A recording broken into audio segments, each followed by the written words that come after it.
Coming to you from the innovative, immersive Hyundai Virtual Next Weather Sphere. This is Next Weather.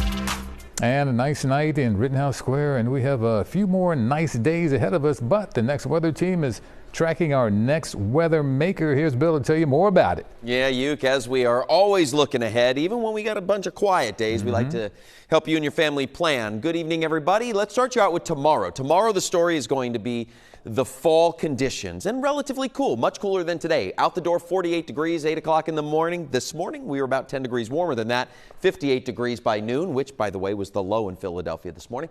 62 in the afternoon. Our high temperature probably settling out somewhere in the mid-60s, nothing but sunshine. A beautiful fall day, just slightly below normal temperature-wise. So let's jump ahead and talk about that next weather maker. So to do that, I'm going to put the U.S. map here on the floor. Let's talk about the clouds and radar and what is going on right now. Our conditions are beautiful because we have this dome of high pressure over basically the entire eastern half of the U.S. Dry up and down from the Gulf, back up to the north, of course, where we are here.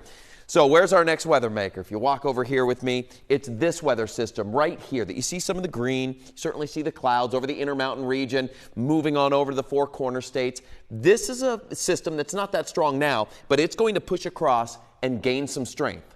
So let's start here now, and I'm going to put our futurecast on. I'm going to run you between now and 6 p.m. on Saturday. I'm going to go out almost 3 days, and I'm not going to pause this. I want you to see how this kind of shakes out. It moves its way across. Not a huge deal. There's some thunderstorms, maybe a slight chance of severe weather, but by the time we get to Saturday, now you're really seeing this line start to develop, and I pause this here at 6 p.m. Saturday. Notice that there's nothing in our area, okay? We are not concerned about anything on Saturday, but even where I'm standing here, the Storm Prediction Center already has a risk for severe weather out through Arkansas, down through Louisiana, possibly tornadoes they're talking about, but certainly the potential for damaging winds and hail. It shows you that the system is strong, and that is what is going to be heading our way. Not as strong when it gets here, but this is why we are watching it very closely. So let's piggyback and pick that up from 6 p.m. on Saturday for our local futurecast. And again, we are dry on Saturday. We go into your Saturday evening, no problem. Saturday's about 70 degrees for the high temperature.